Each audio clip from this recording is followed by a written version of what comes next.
नमस्कार दोस्तों, आज 5 सितंबर है और हम 5 सितंबर को एक शिक्षक दिवस के रूप में मनाते हैं। तो मैं आज आपसे कहना चाहूँगा कि आज का दिन सिर्फ़ एक जश्न नहीं है, ये उस रोशनी का उत्सव है जिसने हमें अंधेरों से निकाल कर ज्ञान की राह दिखाई है। क्योंकि एक अच्छा शिक्षक ही सिर्फ़ किताबें नहीं पढ़ाता, बल्कि ज़िंदगी जीना सिखाता है। तो नमस्कार दोस्तों, आज मैं आपको बताने वाला हूँ कि आप स्कूल टीचर बनने के लिए किन-किन तरीकों का इस्तेमाल कर सकते हो। तो चलिए शुरू करते हैं आज का वीडियो। दोस्तों हमारे वीडियो को अंत तक देखें, आपको बहुत ही हेल्प मिलेगी और जो भी नए युवा हैं, वो तो बिल्कुल अवश्य देखें। स्कूल शिक्षक कक्षा 1 से लेके 12 तक के बनने का रास्ता आपको बताता हूँ आगे वीडियो में। सबसे पहले हम बात करेंगे प्राथमिक शिक्षक यानी कि कक्षा 1 से लेके 5 तक के जो टीचर बनते हैं, वह उनकी योग्यता क्या होती है? हम योग्यता के बारे में बात करेंगे। प्राथमिक शिक्षक बनने के लिए आपकी योग्यता कम से कम आपको 12वीं में कम से कम 50% अंक प्राप्त करना होंगे और डिप्लोमा इन एलिमेंट्री एजुकेशन यानी कि डीएलएड, डीएड और 12वीं और बीएलएड यानी कि 12वीं के साथ बीएलएड और 4 साल का कोर्स ज़रूरी होता है। कुल मिलाकर कहें तो आपको डीएड की डिग्री ज़रूरी है, डीएड का डिप्लोमा आपको ज़रूरी है और प्राथमिक शिक्षक बनने के लिए आपको एक सीटीईटी या स्टेट टीईटी का एग्ज़ाम देना होगा। जैसे कि एक सीटेट होता है जो कि सेंट्रल टीचर एलिजिबिलिटी टेस्ट होता है, या तो उसे पास कर लें या फिर जो आपके स्टेट में होता है टीईटी टीचर एलिजिबिलिटी टेस्ट उसको पास कर लें, तो आप प्राथमिक शिक्षक बनने के लिए पात्र हो जाएँगे। अब हम देखते हैं मिडिल स्कूल। मिडिल स्कूल शिक्षक बनने के लिए क्या योग्यता है? जो कि मिडिल स्कूल के शिक्षक होते हैं वो कक्षा 5 से लेके 8 तक के विद्यार्थियों को लिए पढ़ाते हैं। तो इनकी योग्यता क्या है? इनकी योग्यता है ग्रेजुएशन और बीएड पास वाले उम्मीदवार पात्र होते हैं। इसमें आपको किसी भी सब्जेक्ट में ग्रेजुएशन होगी और बीएड का एक डिग्री होगी जो बैचलर ऑफ एजुकेशन है, उसकी डिग्री होगी, तभी आप इसमें पात्र होंगे।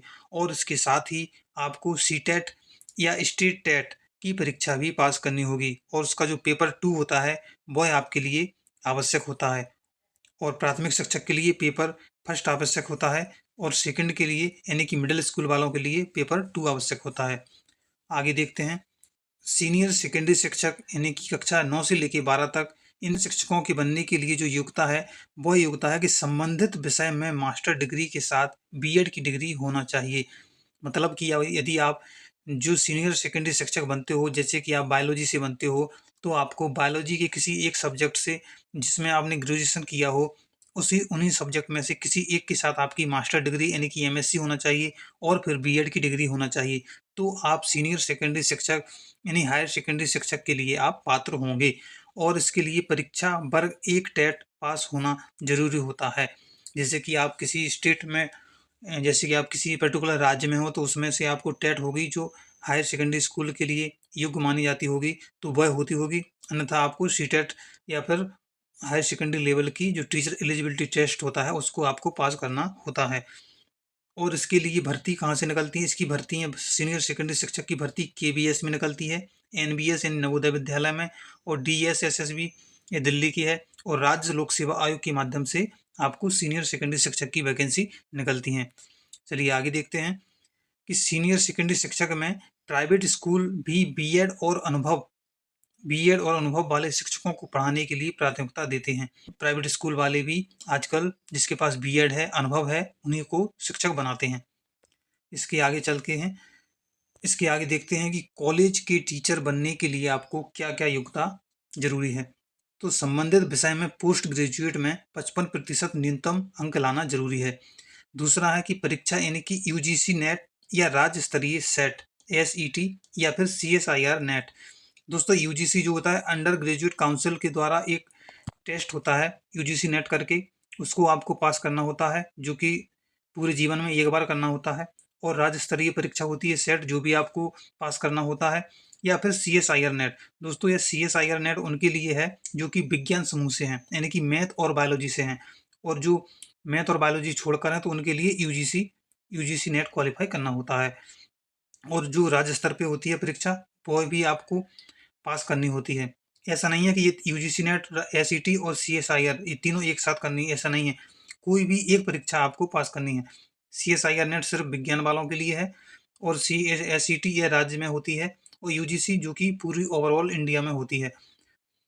और इसके लिए विकल्प है, अगर पीएचडी है, यदि आपके पास पीएचडी है तो नेट से आपको छूट मिल सकती है। यदि आपने पीएचडी कर रखा है तो आप नेट नेट यदि आपके पास हो तो भी कोई दिक्कत नहीं है, और ना हो तो भी कोई दिक्कत नहीं है।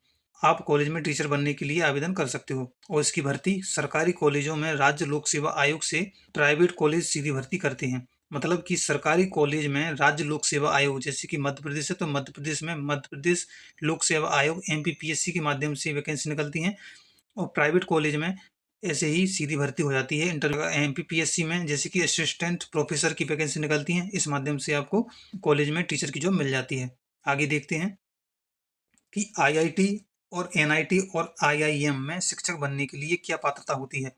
तो दोस्तों, आईआईटी, एनआईटी और आईआईएम में शिक्षकों के अलग अलग पद होते हैं। असिस्टेंट प्रोफेसर के पद के लिए आपको पीएचडी की डिग्री चाहिए और रिसर्च पेपर होना चाहिए, मतलब यह योग्यता है।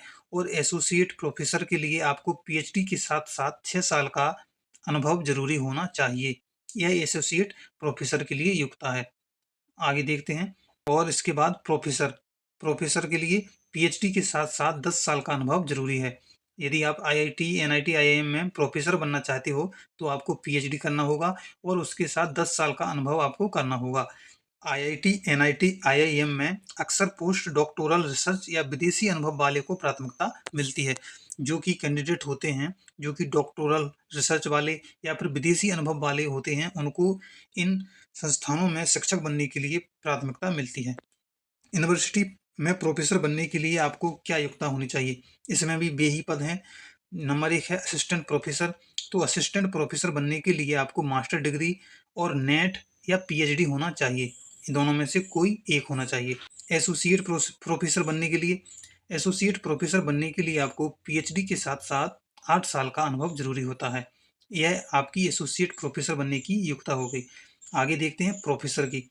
तो प्रोफेसर, यदि आपको यूनिवर्सिटी में प्रोफेसर बनना है तो आपको पीएचडी के साथ 10 साल का अनुभव और रिसर्च पब्लिकेशन जरूरी होता है। दोस्तों, यूजीसी के नियमों के तहत विज्ञापन जारी कर नियुक्ति होती है।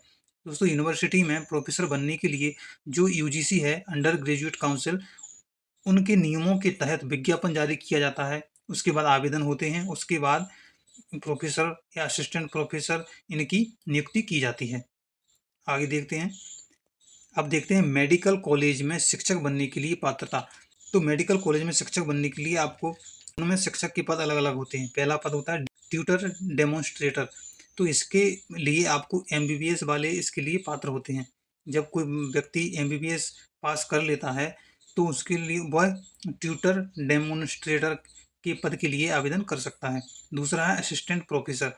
दोस्तों, मेडिकल कॉलेज में असिस्टेंट प्रोफेसर बनने के लिए आपको एमडी की डिग्री पास करनी होगी और एमएस, इन दोनों में से एक कोई भी आप पास कर लोगे तो आप असिस्टेंट प्रोफेसर बन सकते हो मेडिकल कॉलेज में। आगे देखते हैं कि एसोसिएट प्रोफेसर बनने के लिए आपको एमडी व एमएस के साथ साथ कई सालों का अनुभव होना चाहिए। तो यह एसोसिएट प्रोफेसर की योग्यता हो गई।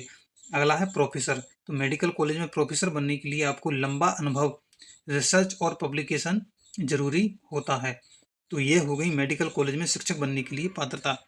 आगे देखते हैं शिक्षक बनने के लिए देश की टॉप एग्जाम। दोस्तों, शिक्षक बनने के लिए भारत में कई एग्जाम होते हैं जो कि शिक्षक बनने के लिए आपको पात्रता देते हैं। तो ऐसे ही मैं कुछ टॉप की एग्जाम बताने वाला हूं जो अक्सर होते ही रहते हैं। पहला है सीटेट। सीटेट का मतलब होता है central teacher eligibility test. Central teacher eligibility test यानी कि शिक्षक पात्रता, केंद्रीय शिक्षक पात्रता परीक्षा। दोस्तों, यह सीबीएसई साल में 2 बार कराता है, 2 बार इसका आयोजन कराता है। आप इसमें आवेदन करके डायरेक्ट केंद्रीय शिक्षक पात्रता परीक्षा का सर्टिफिकेट ले सकते हो, और केंद्र में जितनी भी, किसी भी राज्य में कोई भी वैकेंसी निकलेगी आप उसमें पात्र हो जाओगे। तो आप उसमें डायरेक्ट इंटरव्यू के माध्यम से या फिर चयन परीक्षा के माध्यम से उनमें नौकरी पा सकते हो, शिक्षक बन सकते हो। इसके लिए पेपर 1 और पेपर 2 होते हैं। पेपर 1 होता है 1 से 5 के लिए, कक्षा 1 से 5 के लिए, और पेपर 2 होता है 6 से 8 के लिए।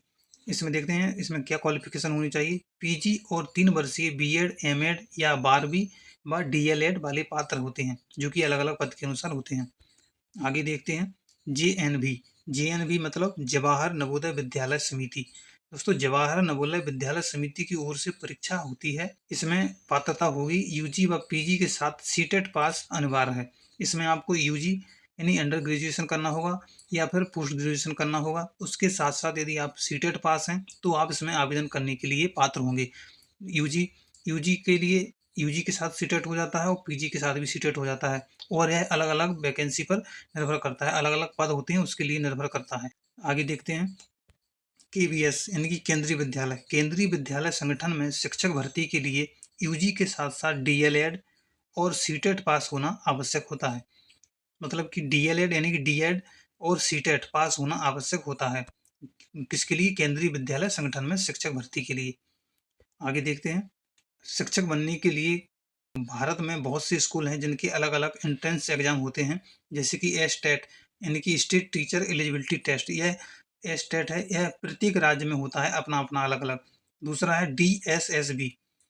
तीसरा है स्टेट PSC, मतलब जो भी राज्य होगा उसकी एक लोक सेवा आयोग होगा, उसके माध्यम से करते हैं। तीसरा है SSC यानी कि स्टाफ सिलेक्शन कमीशन। चौथा है AWES यानी कि आर्मी स्कूल में शिक्षक बनने के लिए सेना कल्याण शिक्षा सोसाइटी द्वारा प्रवेश परीक्षा होती है। इसके माध्यम से आप आर्मी स्कूल में शिक्षक बन सकते हो। तो दोस्तों, मैं आशा करता हूँ कि आपको वीडियो अच्छा लगा होगा, इसलिए आप हमारे चैनल को सब्सक्राइब कर दें, इसी प्रकार क्योंकि से जानकारी आप बहुत भारत महत्वपूर्ण में थी। और अपने और स्टेट में वीडियो को शेयर एक करें, शिक्षक दोस्तों के के पद साथ पर शेयर करें और कमेंट बॉक्स में ज़रूर बताएं कि वीडियो कैसा लगा। चैनल को सब्सक्राइब ज़रूर करें।